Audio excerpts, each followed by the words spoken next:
ঈমান তার সুরক্ষিত হলো শয়তান থেকে, যে এলো তরিকায় বাগদাদ ওয়ালা মুর্শিদ। আলহামদুলিল্লাহি রাব্বিল আলামিন ওয়াসসালাতু ওয়াসসালামু আলা সাইয়্যিদিল মুরসালিন আম্মা বা'দু ফাআউযু বিল্লাহি মিনাশ শাইতানির রাজীম বিসমিল্লাহির রহমানির রহিম। আসসালাতু ওয়াসসালামু আলাইকা ইয়া রাসূলুল্লাহ ওয়া আলা আলিকা ওয়া আসহাবিকা ইয়া হাবিবাল্লাহ। আসসালাতু ওয়াসসালামু আলাইকা ইয়া নবিয়াল্লাহ ওয়া আলা আলিকা ওয়া আসহাবিকা ইয়া নূরাল্লাহ। অনুষ্ঠান তরিকতের পথ নিয়ে আরও একবার উপস্থিত হয়েছি। যারাই আমাদের সাথে রয়েছেন দেখতে পাচ্ছেন, সকলকে জানাই অনুষ্ঠানে স্বাগতম।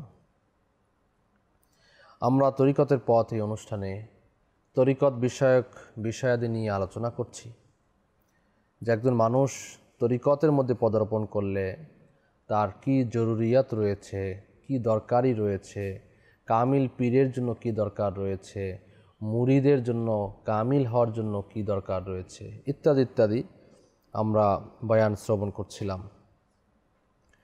গত পর্বে এবং এর আগে আমরা যে বিষয়গুলো নিয়ে আলোচনা করছিলাম, বিশেষ করে গত পর্বে আমরা এমন কিছু গুণাবলী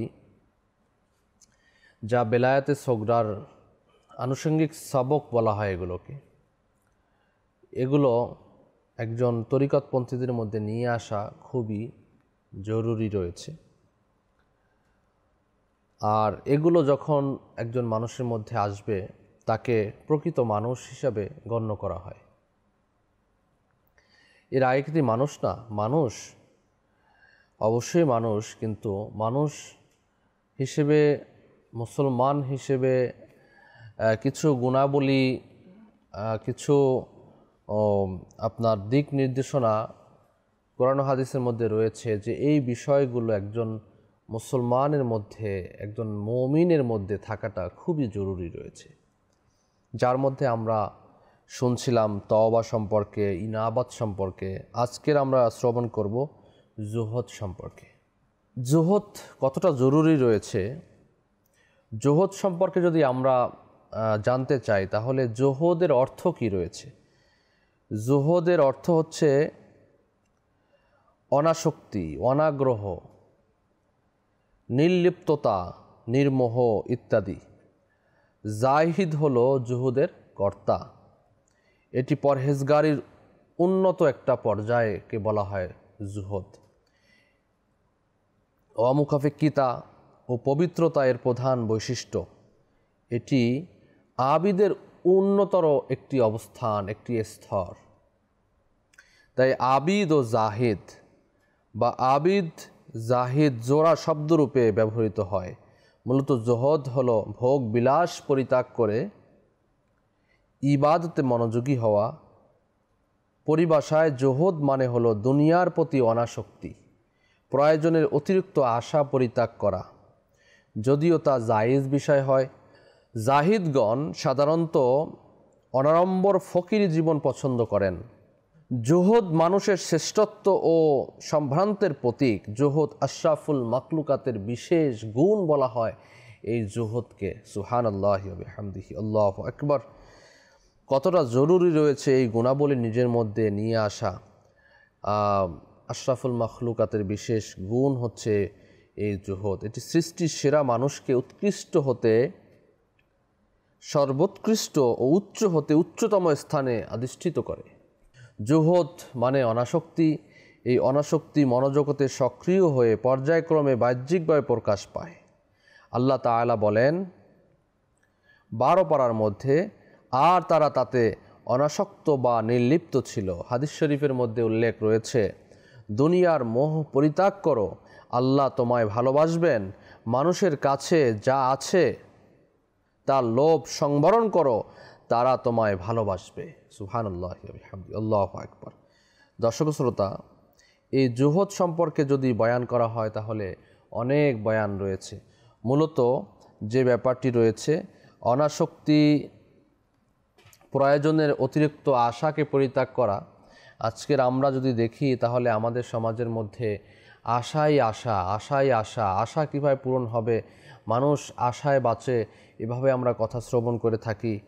আমাকে এত আছে, আরও এত লাগবে, এই আশা সেই আশা। একটা আশা হচ্ছে আমাকে একটা ফ্ল্যাট বাড়ি করতে হবে, আমার আশা হচ্ছে আমাকে এটা করতে হবে, আমাকে ভ্রমণ করতে হবে, আমার এতগুলো পোশাক পরিচ্ছদ লাগবে, আমাকে এই সম্পদ দরকার, আমাকে এত স্বর্ণ গহনা লাগবে, আমাকে প্রত্যেক ইভেন্টে নতুন পোশাক দরকার। এটা না হলে কিভাবে হয়? প্রয়োজনের অতিরিক্ত একটি গাড়ি রয়েছে, তো এখন আরেকটি গাড়ির আশা করা, প্রয়োজনের অতিরিক্ত কামনা বাসনা করা হচ্ছে জুহদের আপনার কি করা, এটা বিপরীত। প্রয়োজনে অতিরিক্ত এই আশাকে, কামনাকে পরিত্যাগ করার নাম হচ্ছে জুহদ। এটা আল্লাহ ওয়ালাদের মাঝে খুবই পাওয়া যায়। আল্লাহ ওয়ালারা তারা জুহদের পায়কার ছিলেন, তাদের মধ্যে এত বড় বড় আশা ছিল না। তারা দুনিয়ার মধ্যে ফকিরি বেশে থাকতেন। ফকিরি বেশ বলতে আমরা যেটা বুঝি সেই ফকিরি ভেষ না। ফকিরি ভেষ মানে এটা না যে গলায় বড় বড় শিকল থাকবে, পরনে ময়লা কাপড় থাকবে, আপনার দাড়ি মোচ, এগুলো মোচ বড় বড় থাকবে, দাড়িতে জট লাগানো থাকবে, চুলে জট লাগানো থাকবে, গোসল বছরের পর বছর করবে না, ময়লা আবর্জনা শরীরের মধ্যে গন্ধ আসবে, মাছি ভন ভন করবে। এর নাম ফকিরি ভেষ না, এর নাম হচ্ছে ভণ্ডতা, এর নাম ফকিরি ভেষ না। অনেক মানুষ আছে দেখবেন বিভিন্ন জায়গায় ঘোরাফেরা করে, বিভিন্ন এই হালের অবস্থায় থাকে, অথচ তাকে যদি ফুল ফ্লেশ আবার যদি পাক সাপ পরিষ্কার করে তখন একদম ভালো মানুষ, দিব্যি ভালো মানুষের মতো। অর্থাৎ এই ভেষটা সে ধারণ করেছে, এটা ফকিরি ভেষ না। আবার ফকিরি ভেষ আমরা মনে করি যে ছিঁড়া জুতা, ছিঁড়া কাপড় ইত্যাদি ইত্যাদি। তো এটা সময়ের চাহিদা মোতাবেক, যুগের চাহিদা মোতাবেক একটা যতটুকু দরকার মানুষের ততটুকু নিজের কাছে রাখা। আল্লাহ তাআলা বুঝার আমল করা তৌফিক দান করুন। তো আমরা যেটা শ্রবণ করলাম যে আমাদের মাঝে এই গুণাবলী, জোহদ গুণাবলীটি নিয়ে আসতে হবে। প্রয়োজনের অতিরিক্ত আশাকে পরিত্যাগ করতে হবে। প্রয়োজনে অতিরিক্ত আশা করা যাবে না। আপনার যা আছে আপনি তা নিয়ে সন্তুষ্ট থাকবেন, এর বেশি আশা করা দরকার নেই। আপনার যতটুকু দরকার, যা দরকার নেই তা আপনি দিয়ে দেন। এত আল্লাহর অলিগণের দেখা যায় এই এক হাত দিয়ে আসছে, অন্য পাশ দিয়ে দান করে দিয়েছেন, একদিকে আসছেন অন্যদিকে দিয়ে দিয়েছেন মানুষদেরকে। এই গুণাবলী নবী পাক সাল্লাল্লাহু আলাইহি ওয়াসাল্লামের কাছে বিশেষভাবে ছিল। সুবহানাল্লাহি ওয়া বিহামদি। যে হাদিয়া তোহফা যখন আসতো এদিকে দিয়ে দিতেন, খেজুর আসতো তো সবাইকে খাইয়ে দিতেন, এক পেলা দুধ আসতো, আসি এক পেলা দুধ দিয়ে কতজন সাহাবীকে পান করাতেন। সুবহানাল্লাহি ওয়া বিহামদি। সেখানে মুজিজা চলে আসতো। দাওয়াতে যখন যেতেন রাসূল পাক সাল্লাল্লাহু আলাইহি সাল্লামকে একজনকে দাওয়াত দিতেন, আর সাহাবায়ে কেরামকে সবাইকে আহলে সুফফাবাসীদেরকে নিয়ে যেতেন, আর সেই একজনের খাবার দিয়ে তিনি সবাইকে পেট ভরে খাবার খাওয়াতেন। সুবহানাল্লাহি ওয়া বিহামদি, আল্লাহু আকবার। তো এই যে প্রয়োজনে অতিরিক্ত আশা পরিত্যাগ করার নাম হচ্ছে জুহদ। তো এই জিনিসটি আমাদের মধ্যে নিয়ে আসা। দেখুন, মানুষের আশার কোনো শেষ নেই। যতই আশা করবেন আশা বাড়তে থাকবে, কোনো শেষ নেই। শুধু আশা আসতেই থাকবে, আসতেই থাকবে। আপনি দেখবেন যে হয়তো আপনি আজ থেকে কিছুদিন পূর্বে আপনার হয়তো ফ্যামিলি মেনটেন্যান্স খরচ 5,000-এ হয়ে যেত। এখন হয়তো আপনার এই ফ্যামিলি মেনটেন্যান্স খরচ 5,000-এ হচ্ছে না, ডবল হয়ে গেছে, 10,000 হয়ে গেছে। আপনি আর কিছুদিন পর দেখবেন আরও বেশি লাগছে, কিন্তু ইনকাম বাড়ছে না। তো ইনকাম বাড়ছে না, আপনি খরচ বাড়াচ্ছেন, এগুলো কোত্থেকে আসবে? তো সেজন্য আশাকে পরিত্যাগ করা। এখন আপনার খরচ আছে আপনার ঘরের মধ্যে লাল চা খাওয়ার জন্য, রং চা যেটাকে আমরা বলি, রং চা খাওয়ার মতো পরিবেশ আছে। এখন আপনি যদি আশা করেন আপনি দুধ চা খাবেন, তাহলে দুধ আনার জন্য যে টাকাটা লাগবে সেই টাকা আপনি কোথায় পাবেন? এই যে আশা করলেন প্রয়োজনের অতিরিক্ত, আপনার প্রয়োজন রং চাতে হয়ে যাবে, কিন্তু আপনি এক্সট্রা যে খাবারটা খেলেন, এক্সট্রা যে চাহিদাটা আপনার মধ্যে আসলো, অতিরিক্ত আশা, আপনার 2টি জামা কাপড়ে হয়ে যাচ্ছে, কিন্তু আপনি তৃতীয়টি আপনার আশা জাগছে এটাও যদি আমার হয়ে যেত। তো এই যে অতিরিক্ত আশা, আপনার ঘরের মধ্যে ফ্রিজ একটি আছে, আরেকটি ফ্রিজের কামনা, আপনার ঘরের মধ্যে খাট রয়েছে ভরপুর, এখন এই খাট চেঞ্জ করতে হবে, ইত্যাদিতে ফার্নিচার রয়েছে, প্রতি বছর ফার্নিচার আপনার চেঞ্জ করতে হবে। তো এই যে অতিরিক্ত আশা দুনিয়ার মধ্যে বাঁচার জন্য, এই আশাগুলোকে পরিত্যাগ করার নাম হচ্ছে জুহদ। তো এইগুলো আমরা যদি একটু স্মরণ করি তাহলে জাহিদের পর্যায়ে পড়ে যাব। এটা পরহেজগারির উন্নত একটা পর্যায়, পরহেজগারির উন্নত একটা পর্যায়ের নাম হচ্ছে আজ জুহদ। তো আবিদ যারা ইবাদত গুজার হয়, তো এই আবিদ এবং জুহদ তাদের মধ্যে জিনিসগুলো চলে আসে। প্রয়োজনের অতিরিক্ত আশা পরিত্যাগ, দুনিয়ার প্রতি অনাসক্তি তাদের হয়ে যায়, দুনিয়ার প্রতি অনাসক্তি হয়ে যায়। দুনিয়াকে সুন্দর করার পরিবর্তে তারা কবরকে সুন্দর করে, নিজের যে কামরাকে পরিচ্ছন্ন সুন্দর তো থাকবে, কিন্তু আমি যে বুঝতে চাচ্ছি যে একটা এত আলিশানভাবে কামরাকে রেডি করা, তো তারা যারা দুনিয়ার অনাসক্তি হয় তাদের দিমাগের মধ্যে, তাদের অন্তরের মধ্যে, মননের মধ্যে এটা থাকে যে আমি রাত যাপন করব, আমি এখানে ঘুমাবো, একরকম ঘুমাতে পারলেই হচ্ছে মোটামুটি, এখানে এত আলিশানের দরকার নেই। আমার কবরে যেতে হবে, সেই কবরকে যেখানে অন্তিম কালের জন্য, অনন্তকালের জন্য যেতে হবে, সেই অনন্তকালের যেখানে থাকতে হবে, সেই ছোট জায়গাটিকে আমি সুন্দর করি, সেই ছোট জায়গাটিকে আমি এসি কিভাবে করব, তাতে বাতি কিভাবে জ্বালাবো, আমি যাওয়ার পরে যাতে অন্ধকার না থাকে, সেখানে যেন আলোকিত হয়ে যায়, জান্নাতের নাজ নেয়ামত যেন আমাকে নসিব হয়ে যায় সেই কবরের মধ্যে, অনন্তকাল যেখানে থাকতে হবে, সেই জায়গাটিকে ভালো করার জন্য, সেই জায়গাটিকে সুন্দর করার জন্য, সেই জায়গাটিকে এয়ার কন্ডিশন করার জন্য তারা দুনিয়ার মধ্যে ব্যস্ত থাকেন, সেই আশা তার মধ্যে থাকে। দুনিয়াকে সাজানোর জন্য তার মধ্যে আশা থাকে না। এটা জহদ পরিপন্থী কাজ, দুনিয়া সাজানো। তো দুনিয়ার মধ্যে আমরা যা কিছুই করি না কেন, আমাদের মূল লক্ষ্য এবং উদ্দেশ্য হচ্ছে কবরে গিয়ে আমরা কি করব, কবরকে কিভাবে সাজাবো। আল্লাহ তাআলা আমাদেরকে তৌফিক দান করুন। এটা হচ্ছে অনেক একটা এত বড় গুণাবলী যা আমাদের মধ্যে নিয়ে আসাটা খুব জরুরি। বিশেষ করে তরিকতপন্থী যারা আমরা রয়েছি, আমাদের মধ্যে এই অল্পে তুষ্টি থাকা, প্রয়োজনে অতিরিক্ত আশা পরিত্যাগ করা, এগুলো আমাদের খুবই জরুরি রয়েছে। অল্পে তুষ্ট যেহেতু চলেই আসছে, এটা আরেকটাই হচ্ছে কানাআত। এই কানাআত যদি আমরা দেখি তাহলে কানাআতের সংজ্ঞা রয়েছে, কানাআতের কাকে বলে, অভিধান কি রয়েছে, এগুলো রয়েছে। কানাআতের মানে হচ্ছে যা কিছু আছে তা নিয়ে সন্তুষ্ট থাকা, অধিক আকাঙ্ক্ষা না করা। আমরা এর আগে কি শুনলাম, জুহদ, এটা হচ্ছে অতিরিক্ত আশা পরিত্যাগ করা, আর এটা হচ্ছে যা কিছু আছে তা নিয়ে সন্তুষ্ট থাকা, অল্পে তুষ্ট থাকা।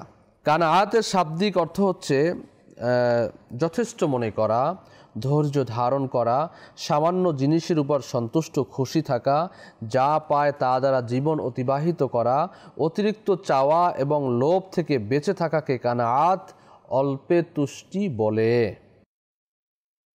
কানাআতের দুটি সংজ্ঞা শ্রবণ করি।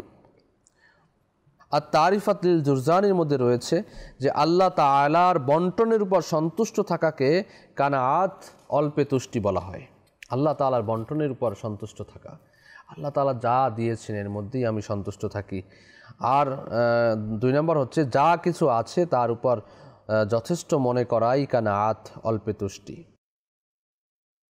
যার ঘরের অধিবাসীরা পৃথক হয়ে যায়, একাকী হয়ে যায়, নিঃস্ব অসহায় হয়ে যায়, তাকেও আল্লাহ তাআলার সন্তুষ্টির উপর সন্তুষ্ট থেকে শুধুই ধৈর্য ধারণ করাই উচিত এবং আল্লাহ তাআলার নিকট আশা রাখা উচিত যে তিনি যেন তাকে নিজের প্রিয় বান্দার মধ্যে শামিল করে নেন। নবী রহমত শফি উম্মাত মুস্তফা জান রহমত আল্লাহ তাআলা শেষ নবী হুজুরপুর নূর সাল্লাল্লাহু আলাইহি ওয়াসাল্লাম ইরশাদ করেন, যখন কোনো বান্দাকে আল্লাহ তাআলা মুহাব্বত করেন তখন তাকে পরীক্ষায় লিপ্ত করেন এবং যখন তাকে এর চেয়ে বেশি মুহাব্বত করেন তখন তাকে নির্বাচিত করেন। আরজ করা হলো, নির্বাচিত করার উদ্দেশ্য কি? ইরশাদ করলেন, তার জন্য কেউ কোনো ধন সম্পদ রাখেন, অর্থাৎ পরিবার পরিজন, সন্তান সন্ততি, ঘরের অধিবাসী, এগুলো থাকে না, এগুলো আল্লাহ তাআলা নিয়ে নেন। তো এই যে যা কিছু আছে এর মধ্যে অল্পে তুষ্টি রাখা, অল্পে তুষ্টি থাকা, এটা আমাদের জন্য খুবই জরুরি। সত্য বলতে গেলে যারা দারিদ্রতা অবলম্বন করে, যাদের ঘরে দারিদ্রতা রয়েছে, অনেক বড় নেয়ামত এই দারিদ্রতার মধ্যে যখন ধৈর্য সন্তুষ্টির সৌভাগ্য পাওয়া যায়, এটা নূরুন আলা নূর হয়ে যায়। কেননা গরিব মিসকিন কিন্তু ধৈর্যশীল কৃতজ্ঞতা জ্ঞাপনকারী বান্দার উপর আল্লাহ তাআলার পরিপূর্ণ রহমতের দৃষ্টি হয়। যেমন হযরত সাইয়্যিদুনা মূসা কালিমুল্লাহ আলা নবিয়িনা ওয়া আলাইহিস সালাতু ওয়াস সালাম এমন এক ব্যক্তির পাশ দিয়ে অতিক্রম করেন যে পাথরকে বালিশ বানিয়ে চাদর আবৃত্তি করে মাটির উপর শুয়েছিল। তার চেহারা ও দাড়ি ধূলিময় ছিল। তিনি আলা নবিয়িনা ওয়া আলাইহিস সালাতু ওয়াস সালাম আল্লাহ তাআলার দরবারে আরজ করলেন, হে আল্লাহ, তোমারে বান্দা দুনিয়াতে ধ্বংস হয়ে গেছে। আল্লাহ তাআলা তার নবী মূসা আলাইহিস সালামের প্রতি ওহী নাজিল করলেন, হে মূসা, আপনি কি জানেন না, যখন আমি আমার বান্দার প্রতি পরিপূর্ণভাবে রহমতের দৃষ্টি প্রদান করি তখন দুনিয়াকে তার কাছ থেকে পরিপূর্ণভাবে দূরে সরিয়ে দেই। সুবহানাল্লাহি বিহামদিহি, আল্লাহু আকবার। দুনিয়া তার থেকে দূরে চলে যায়। দুনিয়া দুনিয়া দুনিয়া এটা হচ্ছে আর দুনিয়া মাজরাআতুল আখিরা। দুনিয়া হচ্ছে আখিরাতের শস্যক্ষেত্র। এই দুনিয়াতে বড় বড় আশা করা, দুনিয়াতে আকাঙ্ক্ষা করা, দুনিয়াতে অনেক বড়ভাবে থাকা, ভালোভাবে থাকা, এটা পরিহার করতে হবে। এটা তরিকতপন্থীদের কাজ নয়। অল্পতে তুষ্ট থাকতে হবে। যা কিছু মহান রব তাআলা দিয়েছেন তাতেই সন্তুষ্ট আমাদের থাকতে হবে। হযরত সাইয়্যিদুনা আব্দুল্লাহ বিন মুগাফফাল রাদিয়াল্লাহু তাআলা আনহু বলেন, এক ব্যক্তি নবী রাহমাত সাল্লাল্লাহু আলাইহি ওয়াসাল্লামের রহমতপূর্ণ খিদমতে এসে আরজ করল, ইয়া রাসূলুল্লাহ সাল্লাল্লাহু আলাইহি ওয়াসাল্লাম, আল্লাহ শপথ আমি আপনাকে মুহাব্বত করি। হুজুর সাল্লাল্লাহু আলাইহি ওয়াসাল্লাম ইরশাদ করলেন, দেখে নাও কি বলছো। আরজ করল, আল্লাহ শপথ আমি আপনাকে মুহাব্বত করি। সে 3 বার এভাবে বলল। এতে নবী রাহমাত শফি উম্মত সাল্লাল্লাহু আলাইহি ওয়াসাল্লাম ইরশাদ করলেন, যদি তুমি আমাকে মুহাব্বত করে থাকো তবে দারিদ্রতার জন্য পোশাক প্রস্তুত করে নাও, প্রস্তুতি গ্রহণ করো। কেননা যে আমাকে মুহাব্বত করে তার দিকে দারিদ্রতা এর চেয়ে বেশি দ্রুততার সাথে আসে, যেভাবে বন্যার পানি ওই জায়গার দিকে ছুটে যায় যেখানে গিয়ে তা শেষ হবে। আল্লাহু আকবার। দেখুন, এটা নবী পাক সাল্লাল্লাহু আলাইহি সাল্লামের হাদিসে কারিমা। তো যারা তরিকতপন্থী হবে তারা নিশ্চয়ই আল্লাহ তার রাসূলকে ভালোবাসবেন, এবং আল্লাহ তার রাসূলকে ভালোবাসতে হলে তাদের এই মানসিকতা তৈরি করতে হবে যে আমার দিকে দারিদ্রতা আসবে, আমি দরিদ্র হয়ে যাব, এর মধ্যে ধৈর্য ধারণ করতে হবে, কানাআত আমাকে অবলম্বন করতে হবে, অল্পে তুষ্ট থাকতে হবে, বেশি আকাঙ্ক্ষা করা যাবে না, এবং জুহুদের মতো গুণাবলী আমার মধ্যে নিয়ে আসতে হবে। এটা আমাদের কি করতে হবে? বুঝতে হবে। যদি আমরা না বুঝি, যদি আমরা না করি, তাহলে আমরা এগুলো থেকে মুক্ত থাকতে পারবো না। প্রিয় ইসলামী ভাইয়েরা, এজন্য আমাদের উচিত হচ্ছে অল্পতে তুষ্ট থাকা। সৈয়দুনা বিশর বিন হারিস হাফি রহমতুল্লাহ আলাইহি এর খেদমতে কেউ আরজ করলো, আমার জন্য দোয়া করুন, কেননা আমি পরিবারের সদস্যদের খরচাদির কারণে চিন্তিত। তিনি রহমতুল্লাহ আলাইহি বললেন, যখন ঘরের সদস্যরা তোমাকে বলে যে আমাদের কাছে আটা ও রুটি নেই, তখন ওই মুহূর্তে তুমি আমার জন্য দোয়া করিও, কেননা তোমার ওই মুহূর্তের দোয়া আমার দোয়ার চেয়ে উত্তম। আল্লাহু আকবার কাবীরা। দেখুন না, অল্পে যারা তুষ্টি থাকে তাদের ঘরে দারিদ্রতা আসে।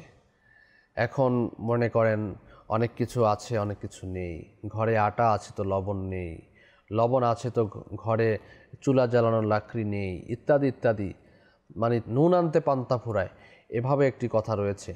তো এই তার মধ্যেও মানুষ যদি তুষ্ট থাকে, অল্প তুষ্ট থাকে, তাহলে দেখা যাবে যে আমরা নবী রাহমাত সাল্লাল্লাহু আলাইহি ওয়াসাল্লামের প্রতি যে মোহাব্বত ভালোবাসার দ্বারা দুনিয়াতে যদি চলে ফিরে আমরা কবরে যেতে পারি, তাহলে আমাদের কবর আখিরাত মঞ্জিল উত্তম হবে। এবং এই অবস্থায় অর্থাৎ যার ঘরের মধ্যে আটা নেই, রুটি নেই, তখন মানে অভাব চলছে, সেই অভাবগ্রস্তার মধ্যে যখন দোয়া করে আল্লাহ তাআলা সেই দোয়া কবুল করে থাকেন। সুবহানাল্লাহি ওয়া বিহামদিহি, আল্লাহু আকবার। হযরত সাইয়্যিদুনা দাহহাক রাদিয়াল্লাহু তাআলা আনহু বলেন, যে ব্যক্তি বাজারে যায় আর কোনো জিনিস দেখে সেটা ক্রয় করার জন্য অন্তরে আকাঙ্ক্ষা সৃষ্টি হয়, কিন্তু সওয়াব লাভের আশায় সে ধৈর্য ধারণ করে, তবে তার জন্য এ আমল আল্লাহ তাআলার রাস্তায় 1000 দিনার সদকা করা থেকে উত্তম। সুবহানাল্লাহি ওয়া বিহামদিহি, আল্লাহু আকবার। এখন অল্পে তুষ্টি যাদের কাছে অনেক আছে তারা কি করবে? তারা দান খয়রাত করবে, আল্লাহর রাস্তায় দান করবেন। আল্লাহ তাআলা আপনাকে দান করেছেন। ওসমান গনি রাদিয়াল্লাহু তাআলা আনহু কেমন সম্পদশালী ছিলেন, এমন সম্পদশালী দুনিয়ার বুকে আর হবে কিনা সন্দেহ। তো সেই ওসমান গনি রাদিয়াল্লাহু তাআলা আনহু, তার মধ্যেও তো এই কানাআত ছিল, তার মধ্যেও তো জুহদ ছিল। তিনি তো সাহাবাই কেরামদের মধ্যে, খলিফাদের মধ্যে তৃতীয় খলিফা তিনি। তো তারও তো এই গুণাবলী তার মধ্যে যথেষ্ট পরিমাণে ছিল। আবার সে সম্পদশালীও ছিল, তার সম্পদগুলো আল্লাহর রাস্তায় দান করে দিতেন। আমরাও আমাদের সম্পদ রয়েছে, আল্লাহর রাস্তায় দান করি, খয়রাত করি, সদকা করি। ইনশাআল্লাহ এর মাধ্যমে আমাদের অভাব অনটন দূর হবে, এর মাধ্যমে আমাদের অল্পে তুষ্টে থাকার কি হবে, সৌভাগ্য নসিব হবে ইনশাআল্লাহ তাআলা। তো আজকের বয়ানের মধ্যে, আজকের এই পর্বে আমরা শ্রবণ করলাম জুহদ এবং কানাআত। জুহদ মানে হচ্ছে প্রয়োজনে অতিরিক্ত আশা পরিত্যাগ করা, এবং কানাআত মানে হচ্ছে যা কিছু আছে তা নিয়ে সন্তুষ্ট থাকা। তো এই যে আপনার দুটি বিষয় আমাদের মধ্যে নিয়ে আসি আমরা, যারাই আজকে দেখতে পাচ্ছি আমাদের মধ্যে নিয়ে এসে আল্লাহ তাআলা যা কিছু দিয়েছেন শুকরিয়া। আপনি একটা ব্যবসা আছে, আরেকটা ব্যবসার পিছনে ছুটছেন, এদিকে নামাজ কাজা হয়ে যাচ্ছে, নামাজের ওয়াক্ত চলে যাচ্ছে। না না, এরকম হতে পারে না। ইবাদত রিয়াজতের কারণে ব্যবসা বন্ধ হতে পারে, ব্যবসার কারণে ইবাদত রিয়াজত বন্ধ হবে, এটা হওয়াটা উচিত না। এটা আল্লাহ তাআলা নাফরমানিমূলক কাজ।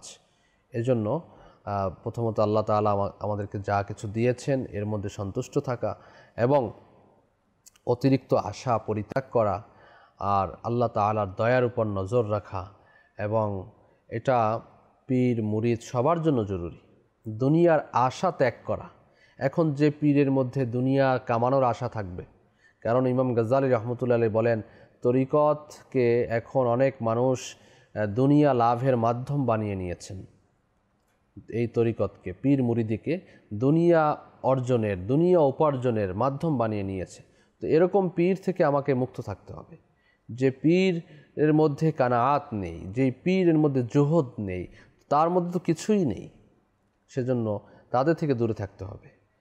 যারা দুনিয়া লোভী, যারা দুনিয়ার মধ্যে অনেক আশা করে, অনেক আকাঙ্ক্ষা করে, অনেক কিছু করে, মুরিদ থেকে শুধু আসলেই খুশি, যে মুরিদ যত বেশি নিয়ে আসে তার প্রতি বেশি খুশি হয়, আর যে মুরিদ কিছু নিয়ে আসতে পারে না তার কাছে তার স্থান নেই, এরকম হতে পারে না। পীরের দরবারে যে নিয়ে আসে সেও যেমন, যে নিয়ে আসে না সেও তেমন। পীরের দরবারে মুরিদের অবস্থান হচ্ছে, যে মুরিদ যত বেশি নেক আমল করে তার অবস্থান তত বেশি হয় পীরের দরবারে। আল্লাহ তাআলা আমাদেরকে বুঝার এবং আমল করার তৌফিক দান করুন। দর্শক শ্রোতা, আজ এই পর্বে এই পর্যন্তই। আমরা আগামী পর্বে ইনশাআল্লাহ তাআলা অন্য যে আমরা 10টি যে বিষয়বস্তু বলেছিলাম, সেই 10টি বিষয় আমরা ধারাবাহিক আলোচনা করছি। আমরা 4টি বিষয় আলোচনা কমপ্লিট হয়েছে, আরও 6টি বিষয় রয়েছে ইনশাআল্লাহ তাআলা। এগুলো ধারাবাহিক পর্বগুলোতে আমরা আলোচনা করব। সাথেই থাকুন, দেখতে থাকুন মাদানী চ্যানেল বাংলা। সাল্লু আলাল হাবিব সাল্লাল্লাহু তাআলা আলা মুহাম্মদ সাল্লাল্লাহু আলাইহি ওয়া আলিহি ওয়াসাল্লাম।